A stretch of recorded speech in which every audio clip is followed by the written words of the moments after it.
வணக்கம் அன்பார்ந்த 360 பக்தி நேயர்களுக்கு இந்த வெகு விரைவான ஒரு உன்னதமான நாள்.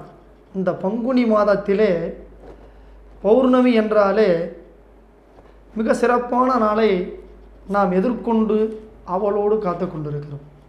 அந்த நன்னாள் உத்திர நட்சத்திரம் என்று சொல்லக்கூடிய நட்சத்திரத்தோடு வரக்கூடிய பௌர்ணமியை பங்குனி மாதத்திலே எல்லா திருத்தலங்களிலும் வெகு சிறப்பாக கொண்டாடி உற்சவங்கள்லாம் வைப்பாங்க. அவ்வளவு சிறப்பான நாள். ஏன் இந்த பங்குனி உத்திரத்தை நம்ம சிறப்பாக கொண்டாடுறோம்? ஒவ்வொரு பௌர்ணமியும் ஒவ்வொரு நட்சத்திரம் வருது. பௌர்ணமி மாதம் பௌர்ணமியில் மாதம் பௌர்ணமி வேறு வருது. கிரிவலம்லாம் போகிறோம் வரோம். ஏன் இந்த பங்குனி மாதத்தில் வரக்கூடிய பௌர்ணமியை உத்திர நட்சத்திரத்தோடு கலந்து வர்றதை இவ்வளவு சிறப்பாக நம்ம வரவேற்று கொண்டாடி அந்த திருநாளை இறைவன் உற்சவ நாளாக ஏன் வச்சுருக்காங்க அப்படின்றதான் இந்த சிறப்பு தொகுப்பில் நாம் பார்க்க போகிறோம். இப்படி இந்த உத்திரத்தில் நம்ம எவ்வளவோ விஷயங்கள்லாம் தெரிஞ்சிருக்கோம். இருந்தாலும் இந்த தொகுப்பிலே என் மூலமாக நீங்கள் தெரிஞ்சுக்கணும் எனக்கு ஒரு ஆசை இல்லையா? எவ்வளவோ ஆன்மீக நண்பர்களும் ஆன்மீக சான்றோர்களும் ஆன்மீக பெரியோர்களும் எத்தனையோ பேர் இந்த உத்திரத்தை பற்றி உங்களிடத்துல வெகு சிறப்பாக பேசியிருப்பாங்க. அருமையான விளக்கங்கள்லாம் இருக்கும். என்னால் முடிஞ்ச இந்த அடியனால் முடிஞ்சதை தொகுப்பாக உங்களை சொல்கிறேன். இந்த உத்திர நட்சத்திரத்திலே தர்மசாஸ்தா என்று சொல்லக்கூடிய மோகினி அவதாரம் எடுத்து விஷ்ணு பகவானுக்கும் பரமேஸ்வரனுக்கும் ஒரு ஒளியின் பிளம்பாக பிறந்த ஐயப்பன் என்று எல்லோராலும் பந்தல ராஜா என்றும் அழைக்கக்கூடிய தர்மசாஸ்தா பிறந்த நாள். முதல் விசேஷம் உத்திரத்தில் ஐயப்பன் பிறந்த தினத்தை உத்திரத்தில் கொண்டாடும். இரண்டாவது விசேஷம் பார்த்திங்கன்னா பார்வதி என்கின்ற இந்த உலகத்தையே அனுகிரகம் செய்து கொண்டிருக்கின்ற அந்த தாயை பரமேஸ்வரன் மணந்து கொண்ட நாள். இந்த நாளிலே அதே நன்னாளிலே தெய்வானையும் முருகப்பெருமானும் திருமணம் செய்து கொண்ட நாள். எப்படி பாருங்கள், அப்பாவுக்கும் கல்யாண நாள், பையனுக்கும் கல்யாண நாள். எப்படி இந்த உத்திர நட்சத்திரம் ரெண்டாவது மிகப்பெரிய விஷயத்தை நமக்கு சொல்கிறது. சூரிய பகவானும் சந்திர பகவானும் நட்பு கொண்ட நாளாக இந்த உத்திர நட்சத்திரம் இருக்கிறது. இன்னொரு சிறப்பு, இவை எப்படி நம்ம மூணாவது சிறப்பு பார்த்துட்டோம் இல்லையா? அந்த உத்திரத்தில் இன்னொரு சிறப்பு என்னென்னா, ஸ்ரீராமனும் சீதையும் திருமணம் செய்து கொண்டது, லக்ஷ்மணனும் ஊர்மிளாவும் திருமணம் செய்து கொண்டது. இந்த பங்குனி நாளிலே உத்தர நட்சத்திரத்திலே எவ்வளவு கல்யாணம் நடந்திருக்கு பாருங்க. இப்போ இந்த பங்குனி உத்தரமாகப்பட்டது எவ்வளோ ஒரு விசேஷம் இல்லையா? பங்குனி உத்தரத்தை நம்ம சாதாரணமாக நினச்சிட முடியாது. அது மனுஷனால் நினைக்கவே கூடாது. இப்படி எல்லா இறைவனும் திருமணம் செய்து கொண்ட நன்னாள் இந்த உத்திர நட்சத்திரம். அதே போல் பல்குணன் என்று அழைக்கப்படக்கூடிய பஞ்ச பாண்டவருடைய ஒருவராக அர்ஜுனன் பிறந்த நாள் என்று. எப்படி இந்த அர்ஜுனனுடைய பிறந்த பல்குணன் என்று அழைப்பாங்க. அர்ஜுனன் அவன் பிறந்த நாள் இந்த உத்திர நட்சத்திரம். ரதி மன்மதன் என்று சொல்லக்கூடிய சுவாமி மன்மதனை அழிச்சுடுறார் நெற்றிக்கண்ணால். அது ஒரு கதை. அந்த கதையில் வரக்கூடிய ஒரு விஷயம், மன்மதனை அழிச்சுடுறார். ரதி மன்மதனை அழித்த அந்த நாள் முடிந்து மன்மதன் மீண்டும் உயிர்த்தெழுந்த நாள் இந்த உத்திர நட்சத்திரம். யாருக்கெல்லாம் குழந்தை இல்லைன்னு நினைக்கிறீங்களோ அந்த ரதி மன்மதனை போய் பிரார்த்தனை பண்ணினா குழந்தை உடனே சௌகரியமாக கிடைக்கும் இந்த உத்திர நட்சத்திரத்தில்.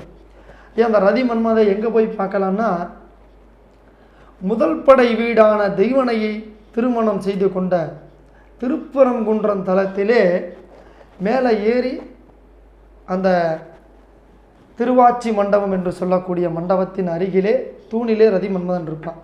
பாருங்கோ, தெய்வானை மணந்த ஸ்தலத்திலே ரதி மன்மதன் இருக்கான். இப்போ நீங்கள் தெய்வான முருகனை சந்திச்சுட்டு ரதி மன்மதனை சந்தித்தா திருமண தடை நீங்கி குழந்தை பாக்கியமும் கிடைக்குது.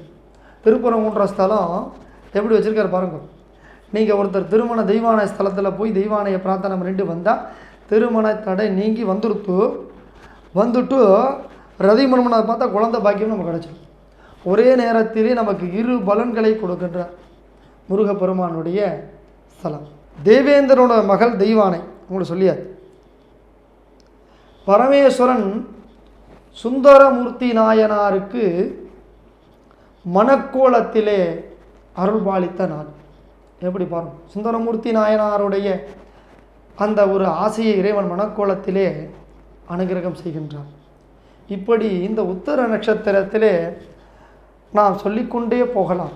அவ்வளவு ஒரு மிக சிறப்பான நாள் இந்த உத்தர நட்சத்திரம். எப்படி பகவானுடைய கல்யாண உற்சவங்கள் எல்லாம் இந்த உத்தர நட்சத்திரத்தில் நடக்குது. இப்போ இந்த கல்யாண உற்சவங்களை பார்க்குறதுக்கே நமக்கு பெரிய புண்ணியம் பண்ணியிருக்கணும் இல்லையா? இந்த பங்குனி திருவிழான்னு சொல்லுவாள். திருப்பரங்குன்றத்தில் 15 நாள் உற்சவம் உண்டு. அந்த 15 நாள் உற்சவத்திலே திருக்கல்யாணம் ஒரு நாள் இருக்குது. இந்த பங்குனி உத்தரத்தை ஒட்டி திருக்கல்யாணம் வச்சுருப்பாங்க. ஒவ்வொரு திருத்தலத்திலும் இந்த திருக்கல்யாண உற்சவம் நடக்கும். இப்போ நம்ம கல்யாணத்தை பகவான் பார்க்குறார் மேலே இருந்து. ஒவ்வொருத்தவாலும் கல்யாணம் ஆகும்போது பகவானுடைய ஆசீர்வாதம் வேணும் அப்படின்னு நம்ம நினைக்கிறோம். ஆனால் பகவானுடைய திருக்கல்யாணத்தை பார்க்குறதுக்கு நம்ம கண்களும் நம்ம உள்ளங்களும் உடலும் எவ்வளோ புண்ணியம் பண்ணியிருக்கணும் பாருங்க. இந்த உத்தர நட்சத்திரமானது அவ்வளவு ஒரு பலம் பொருந்திய புண்ணியமான நாள். இந்த நாளிலே நாம் ஒவ்வொரு திருத்தலங்களையும் சென்று இறைவனை பிரார்த்தனை செய்தால் அவ்வளவு கோடான கோடி புண்ணியம் நமக்கு கிடைக்கும். பணமோ காசோ பொருளோ நமக்கு பின்தொடர்ந்து வருவதில்லை. நாம் செய்கின்ற தர்மமும் புண்ணியமும் தான் நமக்கு வரும். நம்ம செஞ்ச புண்ணியங்கள்லாம் நம்மளுடைய வம்சாவளிகளுக்கு கொடுக்கணும் இல்லையா? பணத்தை கொடுத்தா செலவு பண்ணிடுவான், நகையை கொடுத்தா விற்று தின்றுவான். புண்ணியத்தை என்ன பண்ண முடியும்? ஒன்றுமே பண்ண முடியாது. அது பேங்க்கில், இறைவனுடைய பேங்க்கில் பண்ணுற டெபாசிட் இல்லையா? நம்மளுடைய பேங்க்கில் நம்ம டெபாசிட் பண்ணால் நம்ம குழந்தைகளுக்கு என்ன கிடைக்கும்? நம்ம நினச்சி பார்க்க முடியாத விஷயங்கள்லாம் நம்ம குழந்தைகளுக்கு கிடைக்கும். அவங்களுக்கு நல்ல சௌகரியமான வாழ்க்கை, சீக்கிரம் திருமணம், சீக்கிரம் நல்ல உத்தியோகம், சீக்கிரம் சத்சந்தான பாக்கியங்கள்லாம் கிடைக்கும். நம்ம செய்கிற புண்ணியந்தான் அவளுக்கெல்லாம் ஒரு வலியை கொடுக்கும். வலின்னா உடல் வலிலாம் கிடையாது, மனதில் இருக்கக்கூடிய வலியை நிவர்த்தி செய்து நல்வழியை காண்பிக்கும். அப்படி நாம் செய்கின்ற புண்ணியம் இந்த உத்தர நட்சத்திரத்தில் கிரிவலம் வரலாம். உத்தர நட்சத்திரம் அன்னைக்கு பௌர்ணமி அன்னைக்கு நீ கிரிவலம் வந்தால் அவ்வளோ ஒரு மகத்தான ஒரு புண்ணியம் இருக்கும். சரி, கிரிவலம் எங்களால் வர முடியலை சார், எங்களுக்கு முடியலை, உடம்பு சரியில்லாதவாலாம் வீட்டில் இருக்கோமே, நாங்கள் என்ன பண்ணுறது அப்படின்னா, அன்னைக்கு வீட்டில் சிவபுராணங்கள், சிவகதைகள், 63 நாயன்மாருடைய பெருமைகள் எல்லாம் நீங்கள் படிக்கலாம். சிவபுராணங்கள் படிக்கலாம், சிவகதைகள் கேட்கலாம், கந்த சஷ்டி கவசம் சொல்லலாம். எந்தெந்த உற்சவங்கள் எல்லாம் நீங்கள் அந்தந்த திருக்கலை நடக்குது இப்போ நீங்கள் உங்களுடைய டிவிலே மொபைல்லே பார்த்து இறைவனை தரிசனம் பண்ணிக்கலாம். அவ்வளோ உங்களுக்கு நல்ல புண்ணியங்கள் உண்டு. நீங்கள் ஒவ்வொரு திருத்தலங்களிலும் சென்று இந்த உத்தர நட்சத்திரத்திலே வழிபட வேண்டும். அப்படி ஒரு சிறப்பான இந்த உத்தர நட்சத்திரத்திலே நாம் ஒவ்வொரு திருத்தலங்களிலும் சென்று இறைவனை தரிசனம் செய்கின்றோம். தெய்வானை திருமணம் செய்து கொண்ட நாள், பார்வதி பரமேஸ்வரன் திருமணம் செய்து கொண்ட நாள், சீதா லக்ஷ்மணன், இப்படி அர்ஜுனனுடைய ஒவ்வொரு மகத்தான விஷயங்கள் நமக்கு நடந்திருக்கு உத்தர நட்சத்திரம். அப்படி ஐயப்பனுடைய பிறந்த உத்தர நட்சத்திரம் இல்லையா? இன்னொன்று அந்த உத்தர நட்சத்திரம் பங்குனி மாதம் பார்த்திங்கன்னா திருநெல்வேலியிலேருந்து நம்ம கன்னியாகுமரி, மார்த்தாண்டம், கேரளா வரைக்கும் அவ்வளோ ஒரு தர்மசாஸ்தா கோவில் நிறையா இருக்குது. சாஸ்தா கோவில் அவ்வளோ கோவில்கள் இருக்குது. திருநெல்வேலியில் இருந்து நம்ம மார்த்தாண்டம், கன்னியாகுமரி வரைக்கும் இருக்குது. அந்த கோவிலில் பார்த்திங்கன்னா பிரம்மாண்டமான உற்சவங்கள்லாம் நடக்கும். தர்மசாஸ்தா, பூரோட சாஸ்தா, பூ சாஸ்தான்னு சொல்லி சாஸ்தா கோவிலே அங்கே பல கோவில்கள் இருக்குது. அந்த கோவிலெல்லாம் பிரம்மாண்டமான உற்சவங்கள்லாம் பண்ணுவாங்க. சாமி புறப்பாடு என்ன, அபிஷேகங்கள் என்ன, அலங்காரங்கள் என்னன்னு அவ்வளோ ஒரு விசேஷங்கள்லாம் நடக்கும். இன்னொரு ஒரு மகத்துவமான விஷயம் இருக்குது. இந்த பங்குனி உத்தரத்திலே குலதெய்வம் கோவில் போகிறவாவே லட்சம் பேர் இருக்குது. அந்த குலதெய்வ வழிபாடு இந்த பங்குனியிலே வரக்கூடிய பௌர்ணமி உத்தரத்திலே செய்தால் நம்ம குலவிருத்தி, குலத்துக்கு எல்லா விதமான சௌகரியங்களும் நமக்கு கிடைக்கும். அப்படி ஒரு மகத்தான நாள்.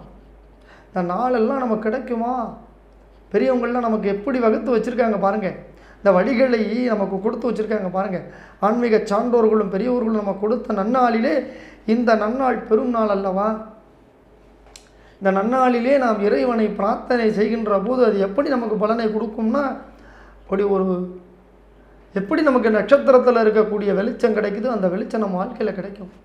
பௌர்ணமி நிலவு எப்படி இந்த உலகம் முழுவதும் பரவி இருக்கிறதோ அந்த விதமான ஒரு குளிர்ச்சியான உன்னதமான ஒரு வெளிச்சத்தோடு இருக்கக்கூடிய குளிர்ச்சியை நம்ம வாழ்க்கையில் இறைவன் கொடுப்பார்.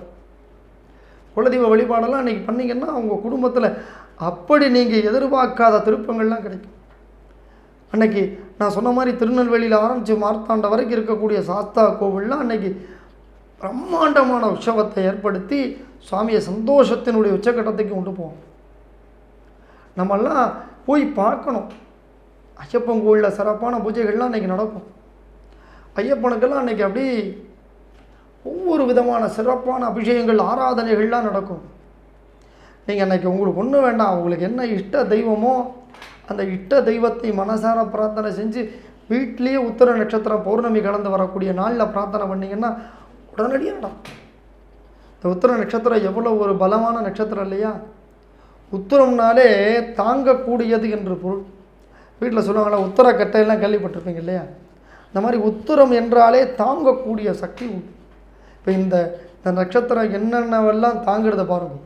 சுவாமியுடைய கல்யாணம், அர்ஜுனுடைய பிறப்பு, சுந்தரமூர்த்தி நாயனாருடைய திருமண கோலம், இது எல்லாத்தையும் அந்த உத்தர நட்சத்திரம் தாங்கி அதன் மூலமாக இன்னொன்று பார்த்திங்கன்னா இன்றைக்கி உத்தர நட்சத்திரத்தன்னைக்கு சந்திரன் 27 நட்சத்திரங்கள் மணந்து கொண்ட நாள். இப்போ நம்மெல்லாம் அன்னைக்கு எவ்வளோ ஒரு பாக்கியம் அந்த பூமியில் பண்ணியிருந்தால் இந்த விஷயங்கள் நம்மளை தேடி வகுத்து வச்சு நம்மளுக்கு கொடுத்துருப்பாங்க. அந்த பலனெல்லாம் நம்ம கிடைக்கிறது இல்லையா? அந்த பலனை முழுசாக நம்ம வாங்கிக்கணும் இல்லையா? இந்த உத்திர நட்சத்திரத்துக்கு கண்டிப்பாக எல்லாரும் உங்கள் வீட்டில் அருகில் இருக்கக்கூடிய திருத்தலங்களுக்கு செல்ல வேண்டும். நல்ல புகழ்பெற்ற அந்த பாடல் பெற்ற தலங்களுக்கெல்லாம் போகணும். பாடல் பெற்ற தலங்களுக்கெல்லாம் நம்ம போய் அந்த இறைவனை வழிபாடு செய்யக்கூடிய அந்த வழியை நமக்கு வகுத்திருக்காங்க இல்லையா? இந்த உத்தர நட்சத்திரத்திலே ஐயப்பன் கோயிலுக்கு போனால் வெகு சிறப்பு.